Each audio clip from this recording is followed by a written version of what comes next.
Hola, buenas tardes. Bueno, hoy estaríamos ya con una de las últimas, en realidad por no decir la última, porque es la última clase del curso de pediatría en urgencias y emergencias. El tema que vamos a ver en el día de hoy es crisis asmática en urgencia. Ustedes quizás han tenido la posibilidad eh, de atender a algún paciente con una crisis asmática, ya sea en una guardia tanto de adultos como en una guardia de pediátrica, ¿no? El que ha trabajado en pediatría o el que trabajó en adultos. Entonces hay que tener una cuestión, ¿no? La parte respiratoria es muy importante, ¿no? Es como cuando vemos un paciente ya que está con dificultad respiratoria bastante importante, hay que resolverlo. Eso hay que resolverlo como desde lo que es la prioridad de la atención, ¿no? Siempre los cuidados de enfermería están establecidos desde lo que es prioritario en cuanto a la atención, en la atención de enfermería. La respiración es lo prioritario. Si tiene un dolor, no es prioritario con respecto a la respiración.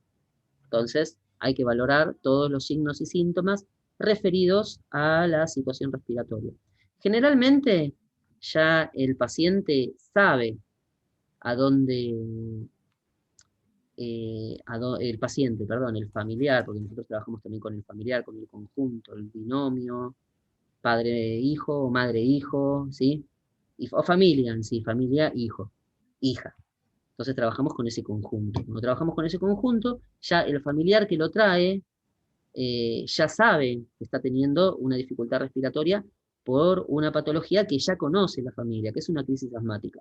Por eso muchas veces hay que conocer eh, o tener, más bien, tener esa interacción con el familiar, que es el que lo atiende, que es el que está todo el tiempo, que es el que sabe la patología. Sobre todo ya cuando son pacientes previamente diagnosticados. No estamos hablando en este caso como de un paciente que no está diagnosticado, que no se sabe, que empezó con una dificultad respiratoria, y después de la internación, después del tratamiento, y un tiempo determinado, sí se determina que es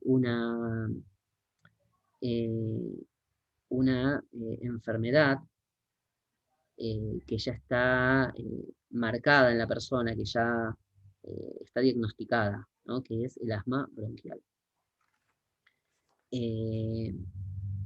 Bueno, entonces, ¿qué signos y síntomas consideran ustedes que, que va a presentar un paciente con una crisis asmática? ¿Qué se les ocurre? Cuéntenme, a ver. En primer lugar, tiene dificultad para respirar. Bien, disnea. A ver si puedo anotar tipo texto. Igual después va a ir, yo ahora quiero escribir, pero dificultad, ¿qué me dijo? ¿Dificultad respiratoria? Para respiratoria, sí. Bien, disnea. Ahí lo estoy escribiendo, se lee, ¿no? Sí, sí, Bien. sí, se Dificultad lee. respiratoria, disnea. Sí, que la dificultad respiratoria es la disnea. Sí. Eso es uno de los primeros signos y Claro. síntomas que podemos ver en el paciente. Sí. Bien. Después lo vamos a ver igual en las presentaciones. Lo que pasa es que yo quiero que esta clase la hagamos como interactiva, ¿no? Esto de que ustedes también participen un poco. Siempre participan, pero es como que hoy quiero que participen más. A ver, ¿qué más? ¿Quién se le También ocurre? una persona que tiene esa patología del asma tiene la dificultad respiratoria, la disnea, y también tosen, tienen tos Sí. y medio que se encorvan a veces, ¿no? Tos puede ser, sí. Pues, Cambio postural, ¿no? cambio de Cambio postural, cambio postural. de tiempo. Por lo menos el cambio Cambio. postural Bueno, se eso da. también Hola, buenas tardes. Hola, buenas tardes. Puede ser también en estos casos el hundimiento intercostales. Sí, precisamente lo que acabó de decir se llama de esta forma, retracción intercostal. Retracción, ahí está. Sí, retracción. Bueno. Hay otro signo y síntoma que se ve mucho en el paciente asmático con una dificultad respiratoria, en cierto modo, porque muchas veces tampoco sabemos si es asmático. Sabemos si es asmático si ya está diagnosticado previamente, si no, no sabemos que es una crisis asmática. Pero signo y síntoma de dificultad respiratoria, ahí está, aleteo nasal. ¿Qué más? ¿Qué se les ocurre? Todo el signo y síntoma respiratorio, ¿no? Profe, Sí. ¿puede ser sibilancia y ansiedad? Sibilancia, bien, perfecto, lo anotamos. ¿Ansiedad? Sibilancias. O Ansiedad sea, ansiedad en también. el sentido de cuando uno se desespera para poder respirar bien, porque a veces también lo que tiene los síntomas del asma, que puede ser una respiración leve o puede ser una respiración más rápida también. Acelerada. Claro, sí, sí, sí, sí. Sí, tal cual. Se Ansiedad, bueno, desespera, enfermo, taquipnea, entonces, ¿no? Sí. Claro. Taquipnea, utilización de músculos accesorios. Puede tener la frecuencia cardíaca también. Bien, frecuencia, a ver, Oh, frecuencia cardíaca elevada. ¿Puede Taquicardia, ser dolor en el taquipnea, pecho? ¿Como una opresión en el pecho? dolor torácico. Porque mi hijo tenía asma, por eso más o menos recuerdo los síntomas que tenía. Claro, sí, sí, sí.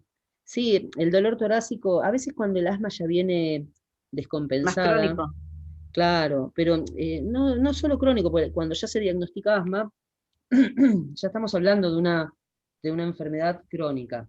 El tema que este paciente que estamos recibiendo nosotros en un servicio de internación de urgencia, de emergencia, al venir... ¿Me podés aceptar porque cambié no, me quedé sin Ah, batería en el celular? sí, sí, sí, ahí la acepto, ahí me fijo cómo la acepto. Porque tengo todo esto y ahora no sé cómo... ¿te dejo la mochila? Abajo del carrito no está nada que se venda, ¿no? Sí, tengo los productos. Voy a dejar de comer... Ah, admitir, ahí me salió. Perfecto.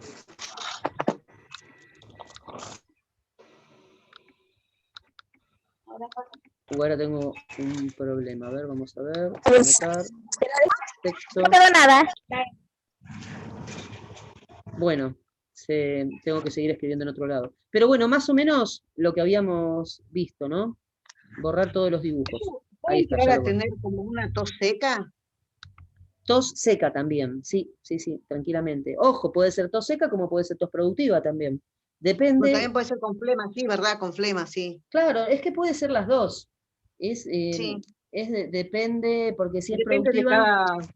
sí, no, depende lo que lo llevó a esta exacerbación de la alteración respiratoria, de la crisis asmática, ¿no? Porque Claro, si porque es, por ahí un broncoespasmo llega también digamos, a complicar el que tiene asma, porque mi hijo tenía mucho broncoespasmo y Tengo la clase siempre le complicaba el asma. claro, claro, sí, sí, sí. Sí, el tema, si es productiva puede verse a un efecto infeccioso, sí, al efecto de un tipo de infección que produjo Claro. una dificultad respiratoria sobreagregada. Un paciente con una patología como el asma, cuando sobreviene algún proceso infeccioso, se va a exacerbar los signos y síntomas, va a tener mayor signos y síntomas que va a producir mayor dificultad respiratoria. Y imagínense un paciente asmático que se complica con una neumonía. Entonces, más complicado todavía viene la cosa. Por eso es parte de los grupos de riesgo a razón del COVID-19, ¿sí? Bien. Bueno, más o menos esto fue como una especie de introducción de cómo venimos trabajando con respecto al asma, ¿no? ¿Qué es el asma, los signos y síntomas, ¿no? Bien, definición. Ahora vamos a definirla. La leemos de acá, pero bueno, la vamos a ir charlando, ¿sí? Enfermedad inflamatoria crónica de las vías aéreas que produce episodios recurrentes de sibilancias, disnea, opresión torácica y tos, que se acentúa en la noche y la madrugada. Bueno, acá en la definición un poco ya lo habíamos dicho, ¿no? Enfermedad inflamatoria crónica, ¿no? De las vías aéreas es crónica. tocamos eso. No dijimos enfermedad inflamatoria, pero sí sabemos que es una enfermedad respiratoria de las vías aéreas. Es inflamatoria. ¿Por qué? Porque hay vasoconstricción, ¿sí? Bien, de las vías aéreas que produce episodios recurrentes, o sea, constantes, calma, vuelve, y aparte son constantes a veces, de sibilancias. Este es un signo y síntoma que no lo nombramos, ¿no? ¿Qué son las sibilancias? ¿Qué les parece? Las sibilancias son cuando Son tienen ruidos como un pequeño silbido en la parte pulmonar al Bien, respirar. exacto. Una especie de silbido, ¿no? Esas son las sibilancias. Bueno, sibilancias, disnea, que lo dijimos, opresión torácica, que se puede traducir en un dolor torácico, tos, ¿sí? Y se acentúa en la noche, justamente. Sí, Se por lo acentúa general sí es de noche. en la noche, claro, tal cual. Bien, en la noche y la madrugada, que es cuando muchas veces los que atendemos guardia de pediatría, o de adultos también, un paciente asmático, recibimos este tipo de pacientes de noche o de madrugada. A veces, a tener en cuenta, ¿no? Cuando lo recibimos de madrugada, es porque la familia medianamente tiene ya su conocimiento y su forma de tratar al paciente, ¿sí? Ya tiene algún conocimiento, entonces trata dentro de sus posibilidades de buscar la forma de atender al paciente, ¿sí? De atenderlo, de darle la medicación adecuada, ¿sí? Les ocurre, así como primer medida que puede llegar a hacer la gente en su casa.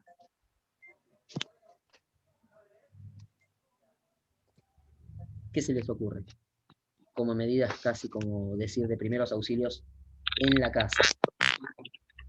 como cuando ya un niño tiene la enfermedad crónica. Sí, Bueno, mi hijo usaba Los el niños PAF, tienen por las ejemplo, o medicaciones. nebulizaciones. ahí está, por ahí va la cosa. Porque en realidad, sí, cuando hablamos de asma ya estamos hablando de enfermedad crónica, ¿sí? Claro. Y se le da Entonces, broncodilatadores como el salbutamol. claro, bueno, entonces como primer medida, la familia trata de eso, de darle, ¿cómo Los es? PAF. Exactamente, los broncodilatadores. Claro, porque Broncos, tenés, o sea, los directos y los que son con aerocámara. sí, exactamente. Exactamente. La aerocámara con los pacientes pediátricos se utiliza mucho Sí, la aerocámara. no van directamente. Sí, no, con el paciente pediátrico no. Y ahí siempre estaba el dilema, yo me acuerdo cuando muchas veces charlaba así con los pediatras, hasta qué edad se utiliza la aerocámara, porque uno dice, un paciente de... Nosotros atendíamos hasta 14 años pacientes pediátricos. Para mí entender son cuando no requieren tan directo, porque mi hijo tenía 5 años y usaba con aerocámara, nunca usó directo. Claro. ¿Cuánto tenía? O sea, creo que hasta los 5 años usó la aerocámara. Claro. Sí, pero se usa hasta más ahora. Ahora hasta los 14 que estamos atendiendo pediatría se sigue usando la aerocámara. Ah, mire. Pero eso igualmente, esto que yo les estoy diciendo, a veces queda también en criterio un poco de cómo lo haga la madre, Médico, la ¿no? ayuda de la madre, del médico también, un poco como lo ayuda la madre, ¿sí? Eh, bueno, les cuento, yo soy asmático también de toda la vida, y, y no sé, la aerocámara no recuerdo haberla usado en mi vida. Ah, Pero ¿por qué? Porque quizás no había en mi tiempo aerocámara, ¿se entiende? Entonces, ahora sí, ahora ya se le da a todo el mundo. Hasta los 14, ya después de los 15 ya pasaría como adolescencia, ya no pasaría a ser atendido por pediatría, ya esto lo hablamos en algún momento, y empezaría, bueno, ya es criterio del médico si va a usar aerocámara. Pero mayormente se usaba aerocámara. ¿Qué pero tenemos la que ver? diferencia de la aerocámara, ¿cuál es la diferencia de la aerocámara? Que no va tan directo nada más porque pasa por el tubo y recién lo inhala. ¿Cuál Eh, sería, por qué se usa la aerocámara y no directo? Bien, porque es mayor la absorción del medicamento y tienen menos posibilidades de fuga de que se pierda la dosis de medicamento. ¿Se entiende? Ah, Si yo se lo doy directo, a veces no es que esté mal que vaya directo, sino que la técnica tiene que ser muy bien determinada y muy bien hecha para que no tengamos No se problemas. escape. Claro, para que no se haga mal la medicación. En Ah, cambio, cuando se hace la medicación, se hace de forma, utilizando la aerocámara, la medicación pasa, esas micropartículas pasan a la aerocámara y el paciente sigue respirando. Hacemos el PAF y el paciente respira 2 o 3 respiraciones y termina de absorber toda esa medicación, ¿sí? Hacemos, bueno, el PAF. Después le volvemos a hacer otro PAF, vuelve a respirar un poco, 2 o 3 respiraciones profundas, se le pide que sean profundas, y bueno, se le hace los PAF que se necesiten. ¿Sí? Después eso igual lo vamos a ir explicando. ¿Sí? ¿Se va entendiendo más o menos? Sí, profe, sí. Vale.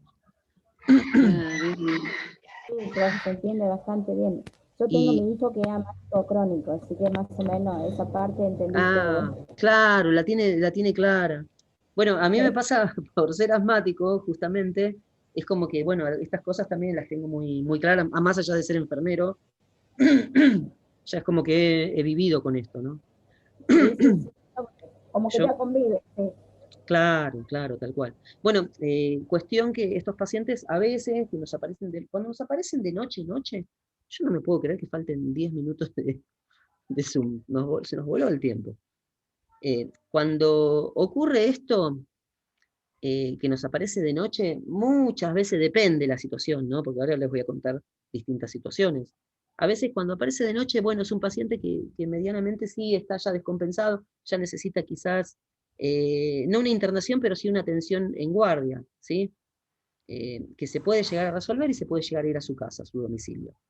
¿Qué pasa cuando ya viene más de madrugada? Ya el paciente ha estado todo el día y toda la noche eh, como peleando un poco esta situación con mala mecánica ventilatoria y unas complicaciones mayores, como desaturación, cambio de coloración de la piel. Ya viene un poco más complicado el paciente. ¿Pero por qué? Imagínense que estuvo todo el día agitado, más toda la noche, y llegar a las 2, 3, 4 de la mañana, 5, al servicio de urgencia.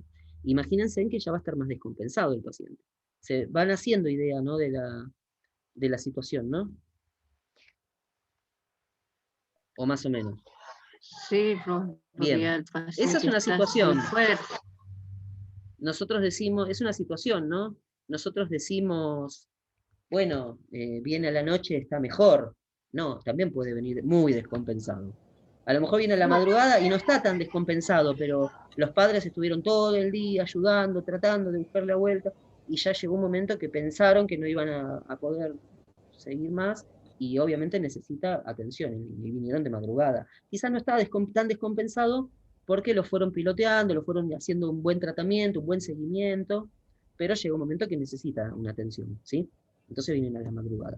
Y a Puede veces a la noche pasar, también como que se agarra más fuerte, sí. ¿cómo? A veces a la noche como que la agarra más fuerte. Uno está tranquilo y de repente a la noche te das cuenta de que como que empieza a ponerse Claro, más sí, sí, intenso, sí. digamos. Sí, juega mucho a veces en estas cuestiones el entorno y la contención familiar, ¿sí? Si tiene padres que son dedicados, que saben seguir el tratamiento, que hacen las cosas bien, como corresponde, ¿sí? Que lo medican adecuadamente, que le dan tranquilidad, bueno, el niño como que va a tener una mejor llegada a la guardia. Ahora, si tiene padres que se ponen muy nerviosos, que están a los gritos, ya es como que eso mismo le va al niño, lamentablemente, ¿sí? Después, bueno, otra situación hipotética que yo quería decirles es el niño que llega de noche, tipo 21 horas, no es que a veces, que siempre porque llegó de noche, o sea, que si temprano llegó bien. No, a lo mejor estuvo todo el día en la casa, solo, o con una persona que lo estaba cuidando, que no son los padres, que no saben el tratamiento adecuado del niño, y cuando llegan los padres ya está muy agitado y lo traen a la guardia y ya está con una complicación mayor. Puede pasar eso también, ¿sí? Factores de riesgo de una crisis de asma grave. O sea, los factores, lo que nos va a llevar a nosotros a a poder determinar que el paciente tenga una crisis grave, una crisis de asma grave. Porque una cosa es crisis asmática y otra cosa es crisis asmática grave, ¿sí? Bueno, cuando ya ha tenido crisis asmáticas graves previamente, o sea, no es la primera crisis grave que tiene, ya ha tenido otras previamente. Entonces está aumentado, sobreaumentado el riesgo de volver a tener una crisis asmática grave. Más de 2 hospitalizaciones por asma el último año. ¿Sí? Todo esto es más o menos lo que nosotros también en la anamnesis tenemos que recoger, ¿sí? Estos datos hay que valorarlos cuando ingresa el paciente a la guardia. Otro dato, no sé si lo dice acá, pero ¿cuándo fue la última vez que tuvo una crisis asmática? ¿Sí? ¿Cuándo fue la última crisis asmática que tuvo? Entonces, es un dato también a valorar. ¿Sí? Bien, más de 2 hospitalizaciones, ya lo dijimos, más de 3 visitas por asma a urgencias en el último año. A veces, cuando ya atendemos, estamos en una guardia, ya conocemos, estamos hace rato, trabajando en esa misma guardia, en el hospital, supongamos, ya los pacientes son como, algunos pacientes son como habituales, es normal, es común ver a un paciente que viene, y ya decimos, vino fulanito, y fulanito sabemos que hace 2 semanas ya lo tuvimos por una dificultad respiratoria, ¿sí? Que quizás en ese momento le diagnosticaron, le hicieron una placa y le diagnosticaron una neumonía, lo mandaron con el antibiótico a casa. Pero nosotros, que somos conocedores de las situaciones muchas veces familiares o la situación psicosocial del paciente, sabemos y nos encontramos con una realidad. Sabemos que esos padres o no pudieron comprar el antibiótico, que a veces en el hospital le damos el antibiótico,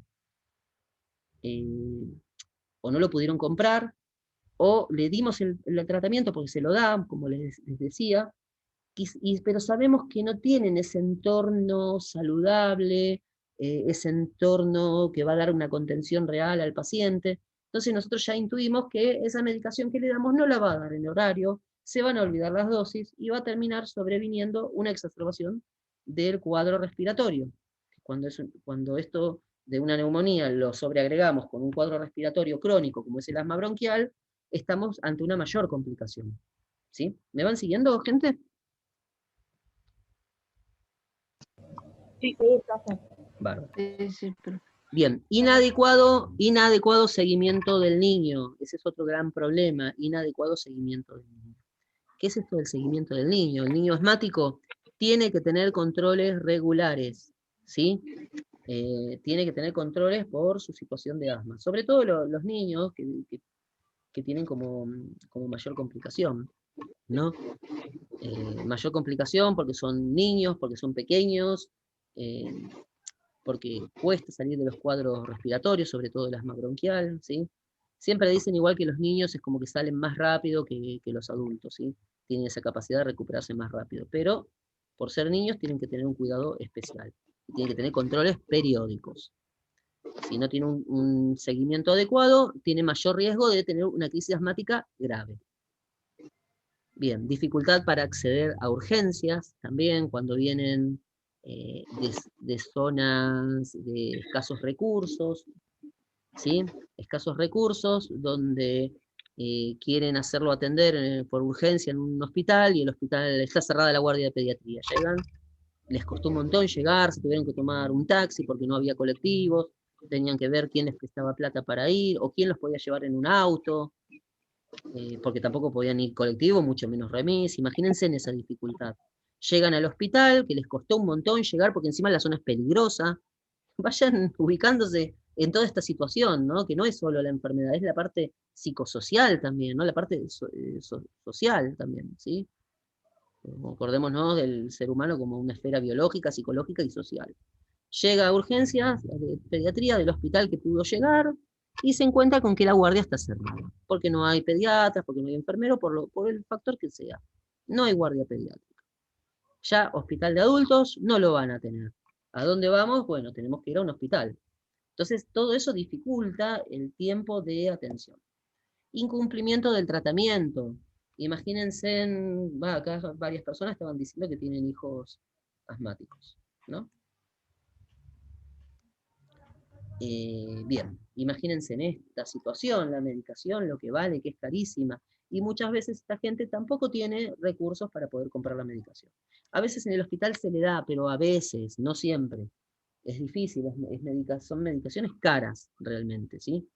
Por eso no se puede hacer un seguimiento adecuado y un cumplimiento adecuado del tratamiento. ¿Qué más? Bien, y bueno, ya venimos hablando y machacando y hablando todo el tiempo de los problemas psicosociales, que todo esto va de la mano con con el problema de cómo se va a exacerbar la crisis asmática, ¿sí? Sí, sí, Bien. Síntomas más habituales. Más o menos ya al comienzo de la clase lo veníamos hablando, ¿sí? Tos, que puede ser seca o productiva, depende de cómo venga el cuadro, si es de una neumonía o no. O también, ¿cuándo sería tos seca y cuándo sería tos productiva? A ver. Productiva es cuando tiene flema.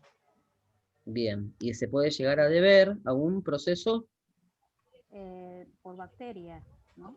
a un proceso Por infeccioso. infección. La Seca es cuando bronquitis está seca. la garganta toda inflamada. No, Claro.